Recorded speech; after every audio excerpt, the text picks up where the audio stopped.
Gas සිලින්ඩරය ඇතුලේ තව කොච්චර ගෑස් ඉතිරි වෙලා තියෙනවද කියලා බලාගන්න බැරුව ඔයාලත් ලත වෙනවද? සිලින්ඩරය හොලෝලා බැලුවට ඒක හරියටම දැනගන්න අමාරුයි.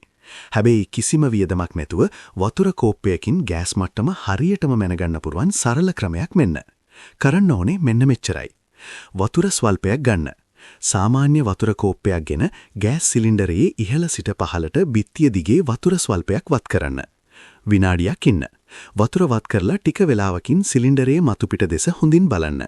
වෙනස හඳුනා ගන්න. වියලි කොටස. සිලින්ඩරයේ ඉහළ කොටස ඉක්මනින් වියලී යනවා නම් ඒ කොටස හිස්, ගෑස් නැහැ. තෙත කොටස. සිලින්ඩරයේ යම් මට්ටමකින් සිට පහළට වතුර තවමත් වියලී නැතිනම් ඒ මට්ටමට ගෑස් පවතිනවා. මේක වෙන්නේ කොහොමද? විද්‍යාත්මක හේතුව. සිලින්ඩරයේ ඇතුලේ තියෙන දියර ගෑස් LPG අවට වාතයට වඩා ගොඩක් සීතලයි.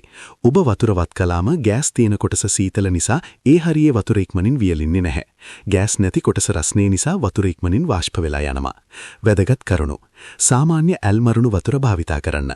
ගෑස් ලිප නිවා දමා ඇති වේලාවක පරීක්ෂා කිරීමෙන් වඩාත් නිවැරදි ප්‍රතිඵල ලබාගත හැකිය. දැන් ඉතින් උයන අතරමඟ ගෑස් ඉවර වෙයි කියලා බය වෙන්න ඕනේ නැහැ. සතියකට වරක් මේ විදිහට චෙක් කරලා බලන්න.